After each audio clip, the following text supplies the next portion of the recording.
bi l'événement xew-xew bi l'appel du jour woote bés bi.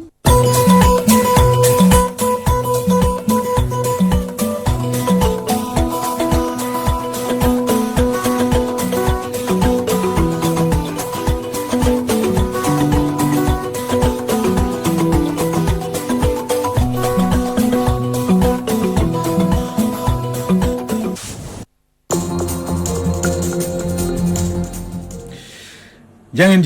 jëf mbokki ñaari waxtu jot na sëkk fii ci Walfa TV bismillah ci xibaar tisbaar gi li ci gën a fës tañ amee leen faram fàcce ko njàqare tiis moom la askan wu dëkkee fële ci Ngalel extension ca Ndar yow ci altine tey jile ab ndaraan boole ko ay alkaati ñoo fa dikkoon suba tey jile kon daal di rajaxe seen kër yi lée loolu nag jural na ay jafe-jafe ba tax njëkk seen kàddu di yuux wàllu ci biir xibaar daa ngeen ci dégg leer yi nga xam ne moom moo tukkee ci kii di Gabriel Barbier njàng mu kaw mi bu doon télé dollar la bon daañu wax ne tey ji wàcc na ndax buñ sukkandikoo ci ab classement bu ñu def jëmale ko ci université jàpp ne ñoo gën a ràññee ko ci Afrique ak ci àdduna gépp amul benn université bu Sénégal bu ci bokk Babacar Mar di ab taskati di ab jàngalekat nekk ci UCAD ne àndul ci biir classement ci biir xibaar tam daa ngeen ci dégg kàddu yi nga xam moom la ci rotal ndongo yi génnee ca daara ji di INEFJA bu Thiès ñoom it kontaan nañu dañoo profité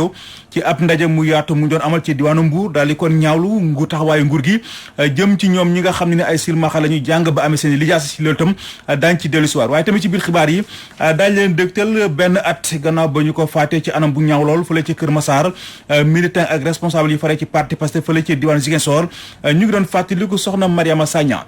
bon mbokki li mooy li gën a fës ci bopp xibaar yi yéen mbokk yi saxoo dégloo ko seetaan Walfa TV asalaamaaleykum. xam ni la parti bi di wone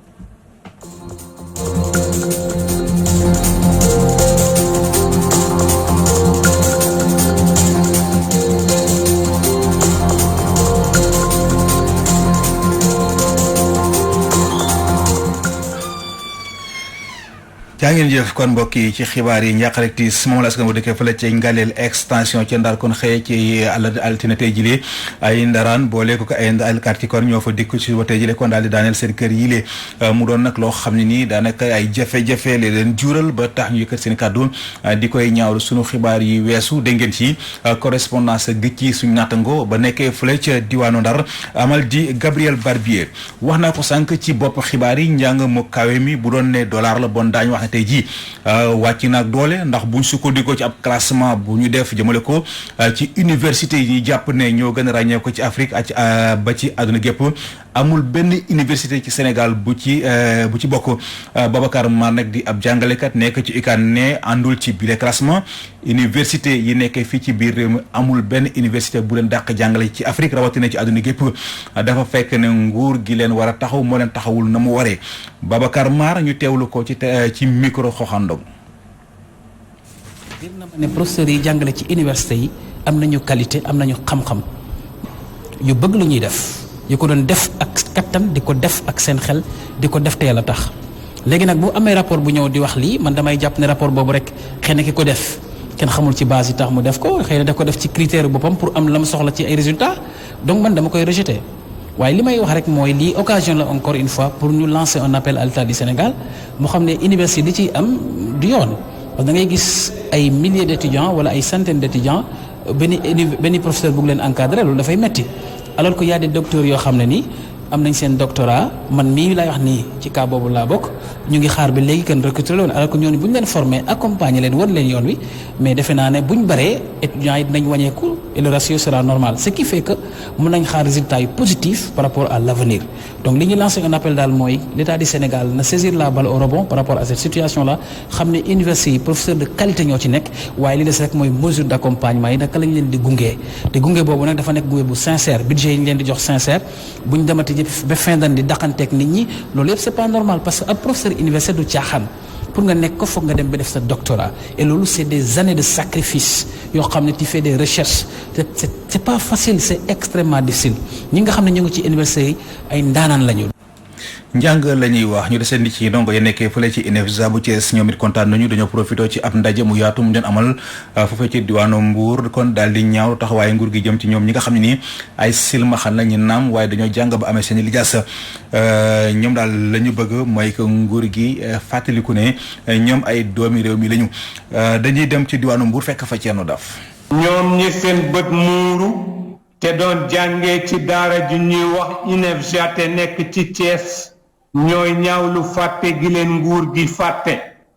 amul bureau bu ñu fëggul fu ne dem nañ fa. ay doomi réew mi lañ ay Sénégal lañ duñuy Gambien duñuy Malien te tey ay silmaxa lañ ay handicapé lañ ndax état tey wax dëgg yàlla tey ni muy jàppalee ñooy gis war nañu koo jàppalee. ci seeni gis-gis fàtte googu gi leen nguur gi fàtte boddi la gën a niru lu mooy leneen. boddi boobu nga wax sax looloo am ndax ma ne moo am ndax lii ñu def nii du tey lañ ko def yàgg nañ ñoo dig te am na suñu rakk yoo xam ne tey gisuñu mais jànguñu tey état war nañoo defal beneen école boo xam ni biir ci Sénégal mu tudd beneen école bu tudd reprendre INEFJA fii bu dul INEFJA kese ndax INEFJA nombre bi muy jël bëri na bëri goo xam ne am na ñu bëri dañuy ñëw recruter ñëw dëkk ak dëkk bu ñëwee dañuy delluwaat seen dëkk duñu leen jël ñu jàng. Jibril Sawo ak ay naataangoom ñaawlu nañu tam mbirum carte bi égalité de chance bi nga xamante ne ci seeni gis-gis tur wi rek moo fa ne. naam ci côté carte égale de chance yi tey am na ñu ko ci am na ñu ko ci amul te ña ko ci amit maanaam naam dañ koy yor rek mais doon jëriñ tous waaw te ñu ko amit boo dee xool duñ ko jot duñ ko fayeeku kon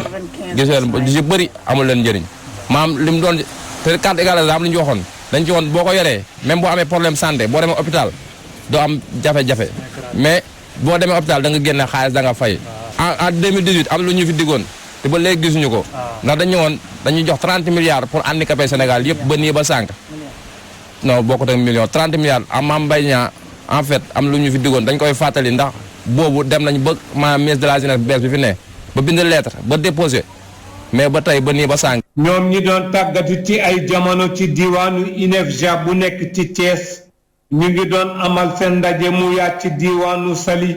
te ndaje mu yaa boobu liñ ci jublu woon moo di yeesal seeni banqaas. Mbour Thierno Daaf Walfadjri. jaajëf Thierno Daaf ñu ngi lay sant leen gërëm dem ba fële ca Ndombo ngir ñi fa xamul ab gox la boo xam ne nii ma nga nekkee fële ca diwaanu Ndar ay journée d'excellence lañu fa doon amal maanaam ña nga xam daal ñoo gën a ràññee ko ci at mile ndaje même sax occasion la woon ñu daal di inauguré ferme piscicole bi nga xam moom lañu fa ubbi dañuy dem ca Ndombo fekk fa Gabriel Barbier. fii nga xam ni moom mooy commune Ndombo ci biir département wu Dagana juróomeelu édition journée de l'excellence bi ñu amal ka fi waaye nag li nga xam ni fës na si loolu moom mooy liggéey bi nga xam ni ñi ŋànk lépp lu nga xam ni moom mooy mbirum l'école ci diwaan bi amal nañ ka fi. waaw xam nga comme la journée d'excellence ça fait juróomi at ngi nii ñu koy def juróomi at expliqué nañu toujours éducation lan la war a am si nation bi lan la war a am si collectivité locale bi. tey ñu waxoon ni su ñuy wax nañu appesantir rek si nag ñu nga xam ni ñooy tax éducation bi baax muy famille bi d'abord parce que famille bi su jàppalee doomam rek déjà dana am avancement enseignant bi day ñëw compléter enseignement boobu ba nga xam ne xale bi dana mën a affronter sa vie professionnelle et ñu nekk enseignants yi il faut que ñu jox leen njëkkal parce que corps bu nga xam ne vraiment du ñuy liggéey ba xale bi réussir te ñoom lu ñu waroon delloowu leen ko. donc ñu leen remercier loolu et puis nag ñun aussi di remercier conseil municipal ba nga xam ne moo tax quand même ñun ñu dem ba nga xam ne ñun bien que ñun du suñu rôle mais ñu tey suñu étudiants yi nga xam ne élèves yi nga xam ne dañu dem ba nekk université ñoo xam ne université fu ñu nekk si Dakar problème la pour ñu mën a jàng parce que tey ñoom ñëpp ñu bari seen ay parents ñu ngi dëkk si banlieue. ci noonu maire commune bi nga xam ni bu yees la sax ndax mi ngi judd rek ci découpage administratif bu mujj bi mu daal de nag fësal bu baax li nga xam ni rek mooy jéego yi muy teg namm ka ngir rek jàppale lépp lu nga xam ni moom mooy soxna yi nekk ci diwaan bi. waaw ferme piscicole bi kooku moom yaakaar naa moo di premier projet ba nga xam ne vraiment moom la ñu commune amal parce que ñun su ma ñëwee suñu commune yàlla dafa def mu nekk commune bu nga xam ne commune bu ndaw a ndaw la waroon nekk commune rurale mais amuñ suuf. parce que suuf si comme ni ñuy defee ni ko daggee mbaan xam nga ko yow fekkee nga ko tey lu ñu mën am rek mooy dex gi ñu am traversé donc commune bi tey si départ bi fii ngay gis nii dafa nekkoon lu nga xam ne dex ko dee la woon parce que canal bi moo taxoon mais tey damay remercier tey gouverneur tey soo gisee mu mel nii gouverneur moo ñu jàppale ak beaucoup directeur OLAC jàppale ñu ba nga xam ne ñu agsi si lii et nee naa leen incha allah dans 2 mois case yi ñu def daañu defaat yu toll na moom mu ne encore yeneen 4 millions et puis bon peut-être dans année yi di ñëw daañu dem ba nga xam ne jën ñu ndomba day ñëw di yóbbu jën si yeneen communes yi di ko jaay. gannaaw bi nga xamee ni loolu am na askan yi yeewoo ci commune bi ñuy xaar inauguration wu mairie bi ak boulangerie bi nga xam ni mi ngi nekk ci commune bi. Nombo Gabriel Barbier rajo télévision Walfadjri. jaajëf Gabriel Barbier ñu ngi lay sant di la gërëm wax ci leneen benn at gannaaw ba ñu ko faatee ci anam bu ñaaw lool fële ci Kër Massar militant ak responsable yi fare ci parti Pastef te nekk fële ci diwaanu Ziguinchor ñu ngi doon fàttali ko soxna Mariama Sagna ci loolu sax ñu ngi sàkku ci yoon mu def liggéeyam te teg loxoom ci ñi faat dëgg-dëgg seen responsable bi leen toogaloon foofee ci Kër Massar dañuy dem ci Ziguinchor fekk fa Amady Khalil Diémé. tey jii benn at la gannaaw bu ñu faatee kooku di Mariama Sagna foofu si Kër Massar ci département bu Pikine militante la patriote bu jege lool Ousmane Sonko te bu gëm ay valeurs yi nga xam ne yooyu la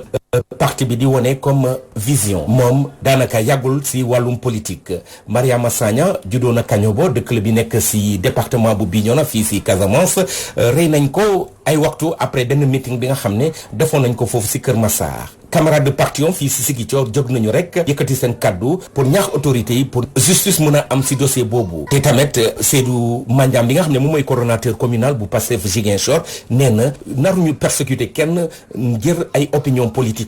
waaw di wax nag ci état Sénégal ne lii nga xamante ni mooy ñaawteef bi ñaaw na ñaawaay gu toll ne vraiment ñun dañ ko méttitlu naxarlu ko ba fu naxar mën a yem parce que ñun mënuñoo comprendre ci période bi ñu toll tey ci réew bu toll ni Sénégal am démocratie ñuy faagaagal nit wala di rey nit ndax opinion politique wala ndax position politique ce n'est pas acceptable di engager responsabilité état Sénégal totalement ne moom moo war a aar nit ñi ba nga xamante ni mel nii du am ndax Sénégal tey mën nga ñëw bëccëg ndaru kamb nga dugg këru jàmbur nga rey nit nga dem sa yoon ce n'est pas acceptable un pays un état doit être fort notre état est faible ce n'est pas acceptable donc di leen wax ni ils sont responsables ñoom ñoo war a sàmm suñu kaarange waaw ñoom ñoo ñu war a aar donc ce n'est pas acceptable lu mel ni su amee ba pare ñu toog nag ba tey jii mbir mi kenn leeralu ko di ñaan nag mbir mi dafa war a leer ba nga xamante ni ñi nga xamante ni ñoo si laal ñu sanctionné leen ci lu toll ak li ñu def ndax ñaawte vrai la. Seydou Mandia dafa doon exprimer wu si dimanche bi gannaaw bu ñu doon def opération de désherbage si hôpital de la Pi bu Ziguinchor patriotes yi saisir nañu opportunité bi rek pour réagir pour supposer roi bi nga xam ne kooku di responsable mouvement synergie évoqué woon te lu ñu xalaat rek dafa viser rek pour liquider ñoom seen leader. si département bu Oussouye ak si département bu Bignona ay militants Pastef les patriotes dañoo organiser ay série d'activités pour rendre rek hommage kooku di Mariama Sagna nekk seen défunte camarade de parti foofu si Kër Massar Ziguinchor Amady Khalilou Diémé pour la radio télévision Walfadjri. parti Pastef la ñuy wax ñu desandi ci démb fële ci diwaanu Pikine parti boobu nag daloon na ab permanence bu bees ubbite gi démb lañ ko doon amal ci njiital Ousmane Sonko mi njiital parti bi lee ndaje moom sax occasion la woon ci moom mu yëkk ay kàddoom daal di sàkk ko ci askan wi rawatina ay militangam ñu mobilisé wu jàkkaarloog Macky Sall ak nguuram ndax seen yéene ak seen bëgg-bëgg mooy fexe ba élection présidentielle yi di ñëw du ci bokk dañ koo bëgg jaar nag ci député yi kon xañ ko mu bokk ci yile élection te loolu nag waruñu koy nangu Ousmane Sonko moo yëkkati kàddu yu ni mel ñu teewlu ko ci micro Théodore Semedo. amatuñu ay adversaire de ay noon lañu am ndax koo xam ne bu la mënoon rey tey rey la bu la mënoon tëj kaso tey tëj la kaso kooku dootul adversaire politique ennemi la ko junju léegi nag kon des nañu lii leen sottiwut nous sommes l'une des rares formations boo xam ne dañ nañu compromission amuñu dialogue national parce que ay tappale la nee na moo gagné na gouverner ñun ñu opposé wu amul moyen bu mën a defee ci ñun pression parce que li yitteem mooy na fexe ba ñi ko war a mën a jaaxal ñëpp ku nekk mu am fu mu la téye ba léegi forcé di nga ñëw toog wax ak moom moo tax nag complot ba day continuer te am na beneen niveau boo xam ne ma ngay door nag ajjuma bii ci assemblée nationale dina commencer assemblée dem tribunal delluwaat assemblée ñëwaat tribunal parce que seen bëbët yépp mooy nu ñuy def ba am lu ñu tiiñal Ousmane Sonko yàq casier ba pare ne mënatul dem élection kenn rek nag mooy responsable waaye comme ñëwul Ousmane Sonko moom day làqatu ci gannaaw ay député xam ngeen ki may wax ba tax nag na ñëpp waajal xam ni xeex bi tey lay commencé war nañu am fulla bu doy ñu ba duñu nangu ñetti nit ak ñeenti nit dem tëju def seen complot ne réew boobu dañ ko fiy yemale mu leen jaral rek dañu jaral lu ko ëpp parce qu'on le doit à ceux qui sont sacrifiés mais on le doit à ceux qui se sacrifient tous les jours. moo tax surtout la jeunesse sénégalaise màggat yi fi ne depuis Mathusalem te bëgg a compromettre seen avenir lu mu leen jaral benn rek danañ ko jaral yéen 100 000 muy fii muy département bu ne muy région bu ne tey la combat bi doog a door et inch'Allah nous irons jusqu'au bout. loolu day kàddu yoo xam ne nii ñu ngi ko nangoo ci kii di Ousmane Sonko moom mooy ndeyteefu parti bii di Pastef wax ci wàllu diine liggéeyu tolluwaayu liggéeyu université bu bees bi ñu tabax wala ci Touba.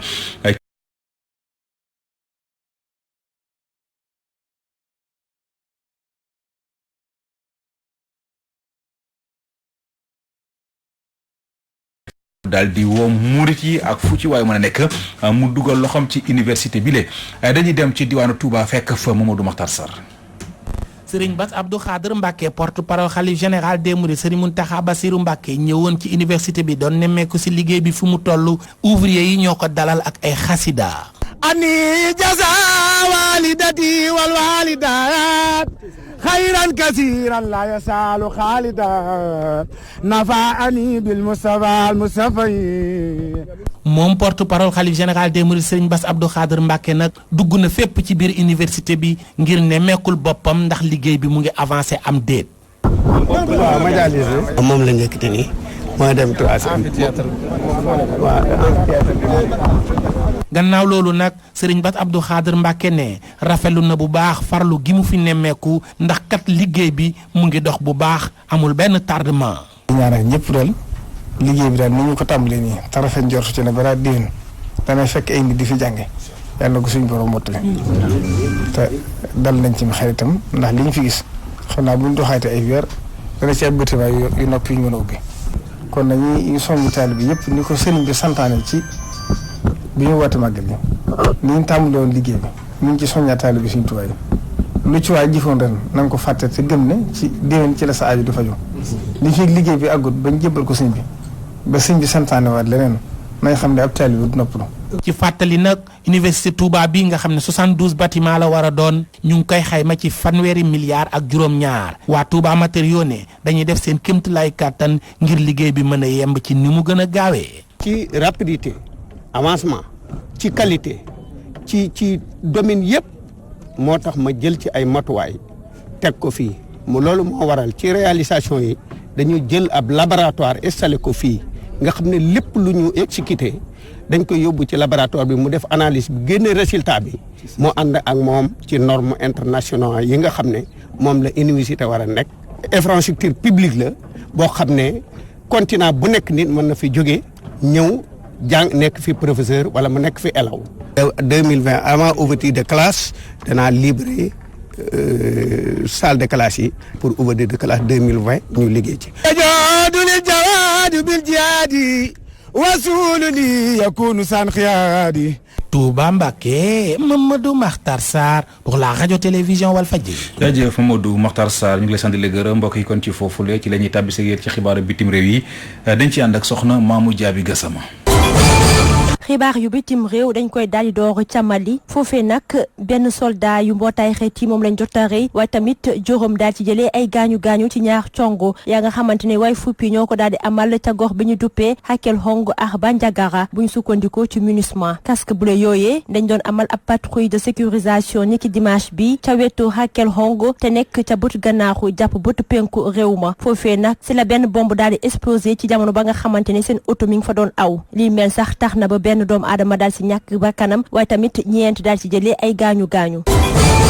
Maison Blanche daal na addune ni soldat yu war a Syrie nag dinañ jógee ci frontière turque ndaxte Turquie du yàgg dara dana amal ab opération ba nga xamante ne yàgg na mi ngi ko doon bëgg a amal ca bëtu gannaaru réew ma yooyu le kaddu ñu ngi ko doon yëkkati ci jamono ba nga xamante ne kii di Donald Trump daal na woo xaritam bi di Recep Tayyip Erdogan gannaaw Washington ba mu ne rek ni moom du mus a opposé wu opération ba nga xamante ne moom la Turquie bëgg a amal ngir rek kaaraange réew ma naka noonu si la Turquie daal di addune moom it ñu danañ raxas réew ko Syrie ngir rek mën a dàq terroriste yi wala sax faagagal leen ndaxte jàpp nañ ne ni ñooñee baaxuñu ci kaaraange réew ma bu ñu sukkandikoo ci jëwriñ bi ñu dénk lépp lu ñeel wàllu bitim réew ca Turquie daan na àddu ci Twitteram rek ni ki ci doxtelu guerre bi am ca Syrie ñoom say su ne dañuy jàppale réewu ko Syrie waaye tamit danañ ko wëyal teg ci sax ñoom jamono ci taxaw nañ temm ngir rek mën a aar seen kaaraange waaye tamit faagal gal terroriste yi maanaam way fupp yi naka noonu sax président Trump ak kii di président Erdogan naka noonu sax njiital réew ko Amérique ak bu Turquie ñoom nag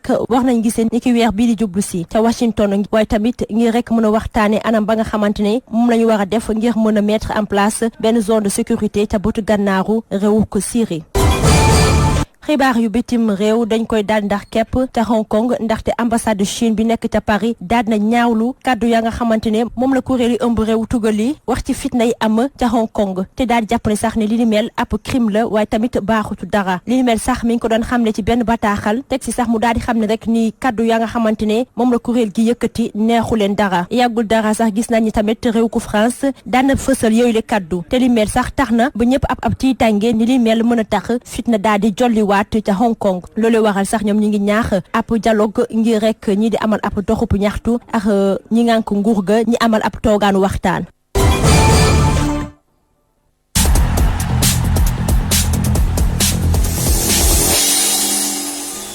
jërëjëf soxna Mamou Diaby Gassama ñu ngi lay sant di gërëm mbokk yi kon ci foofule ci la ñuy dalalee Cheikh Ahmed Tidiane Gomis mu dikk ngeen ci xibaaru tàggat yaram yi sëñ Cheikh asalaamaaleykum. maaleykum salaam Seydina Omar Ba. il faut waa lañ koy tàmbalee. waaw demi-finale yi xam nañu kañ la ci talaata ji lay door kon nag tableau baa ngi nii di li nga xam ne mooy jongante yi di am kon nag ki nga xam ne mooy bu Ghana mooy njëkk a daje ak Côte d'Ivoire ci àllarba bi nag Sénégal daje ak Mali kon nag mu ngi noonu week-end ba la di ñëw nag la finale bi. Coupe du Sénégal. waaw Coupe du Sénégal nag xam nañu kan ak kan ñooy dem finale dug la ak AS Douane ci samedi bi demi-finale yi résultat retour yi mu ngi nii ci table bi ñu xool ko kon nag demi-finale yi gis nga fu mu nekk nii lii la dug def qualifié Douane tamit qualifié ci li nga xam ne moom mooy finale bi waaye nag dañuy descendi ci jongante boobu diggante dug ak Wakaam bi nga xam ne da ko éliminé ñu déglu ki di tàggat équipe Duc bi di adjuvant ci micro ki nga xam ne moom mooy Pape Samba ak Alkhari Aïdara. bon match yi moom c'était normal match yi mel nii parce que équipe bi ngay gagné équipe bu Wakaam équipe bu mag la depuis un certain temps il y a 6 ans ñu ngi nekk si 3 premiers donc match c'était normal mu gagné donc lu ñu gën a sonal tey mooy dañoo ñëw dugg bu bon ci match bi léegi après on voulait pour revenir. ñu perdre suñu sérénité perdre lucidité moo tax ñu def trop de perte de balle tamit boo xoolee tamit équipe bële jeu intérieur moo ñu dominé dañ doon sànni jël rebond yi parce que ñoom ñoo gën a baax moyen de taille ils ont mis beaucoup de dañ dugal trop pañe bari presque mën naa ne un tiers ci seconde chance te yooyu à ce niveau là forcément pour nga gagner match day xaw a doy waar trop. suite bi ñaar final la ñu am fête la ñu dem ci ak beaucoup de sérénité ñu xam ne ñu bañ a kiiw daal si euphorie bi suñu objectif la woon en demi saison maintenant ñu ngi ci yoon bi macha allah ñu touchons du bois maintenant lu si des mooy jeu final yi pour gagner ko certes xam nañ ne équipe yi ñu nar a daje final yi soit Douane wala Astra Coupe du Sénégal Douane quand même équipe yoo xam ne depuis un certain temps ñu ngi si 4 premiers final yi métti lay doon. moi je pense qu'il faut que ñu toog reposer pour mën a ñëwaat ci match bi. équipe yi ça se valde ça se joue sur des détails benn période nous on avait mal commencé lu ñu gën a may doole boobu mooy day ñëw playoff yi ñu douté ñu gagné ci match yëpp les gens ne nous attendaient pas que ñu qualifié woon mais on s'est dit que maintenant ñu ñoo may loolu kenn du bàyyi suñu sursaut bi fële loon contre Saint-Louis bu ñu demee Saint-Louis gagné leen daf ñu may vraiment courage ak motivation nag moo ñu may li daal. ki nga xam ne mooy Libaas Faye di tàggat équipe Union Sportive bu Ouakam bi moom nangu na ne que Duc mérité na li nga xam ne mooy victoire bi ñu déglu ko ci micro Pape Samba ak Alkhari Aïdara. gagné nañ match bi tey alhamdulilah parce que victoire la même si qualifié wuñu baax na si joueurs yi ñu am mental xam ne il faut jamais ñu baisser les bras donc dañuy féliciter équipe bu Duc bi di encourager suñu joueurs yi wax leen que ni liggéey bi day continuer. même si objectif yi ñu amoon ren atteindre ñu ko mooy jël benn coupe nationale soit championnat wala coupe du Sénégal atteindre ñu ko c'est vrai mais def nañ loo xam ne mosuñu ko def mooy jouer demi-finale play-off mosuñu ko def te affaire yi moom pas à pas la comme ren joué nañ demi-finale play-off année prochaine incha allah dinañ def tout pour dem jouer finale play-off déjà et jël coupe du Sénégal parce que loolu mooy suñu objectif il faut ñu jël benn trophée national donc dinañ liggéey année prochaine pour loolu incha allah. mu nga ko loolu li mooy li ñu indi woon kon ci wàllug basket muy coupe du Sénégal Cheikh xibaar dañ koy jeexaleeg wàllu nawetaan. waaw wàllu nawetaan fu mu nekk nii kenn ci yëngatu ci wàllu sport di Cora Fall ñëpp xam ko président saltige bu Rufisque am na jàngat bu mu def ci wàllu nawetaan dañuy def rek déglu ko ci micro kii di Najib Sagna ak Baba Diouf. ASC bi ma fekkee tey muy ASC Dallage ñu pare de seen manifestation bi tey bi consisté ut ay fourniture ay sac ay bic ay cahier jox ko xale yi yoo xam ne les parents sont démunis loolu defe naa ne lu am solo la te il faudrait que ASC yu bari yi ci ëpp ñu fexe bàyyi football bi tuuti duñ ko bàyyi sax mais ñu accompagner ko ak des actions de développement qui vont dans le sens des intérêts des enfants et des populations et ça defe naa ne ASC yi war nañ ko mën def kon nag maa nañ ci encouragé bu baax pour que ëllëg ASC yi nekk Sénégal yëpp ñu fexe xam ne seen vocation du football rek mais nañu fexe ba dugg ci développement bi encadré xale yi dimbali élèves yi et je pense que loolu mën na nekk. Il faudrait que tous les responsables en rapport avec les associations sportives essayent en tout cas de faire des gestes similaires qui permettent aux enfants dans les localités, dans les quartiers les plus reculés qu'on puisse vraiment trouver vraiment des fournitures scolaires pour aider les enfants, nettoyer seen quartier, dugg ci caniveau yi curé ko def investissement mais lutter contre la salubrité loolu ASC war nañ ko mën def te jokkul ñu ngi koy def et je m'en félicite. kon nag mu ngi noonu kooku moo doon président Cora Fall bi nga xam ne dafa demoon ci waa Tëngéej ci ASC benn ASC foofu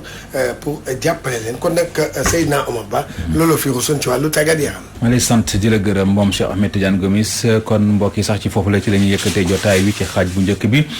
lii des nag kon ci xibaar yi dañu koy jox ki nga xam moo di soxna Ndeye Fatou Ndiaye su ko defee mu yéeg yéen ci magazine bi kon loolu ci kanam tuuti lay doon ñu ngi sant kon di gërëm ñëpp di leen di daje incha allah rabbi 19h si yeneen i jotaayu xibaar jërë ngeen jëf.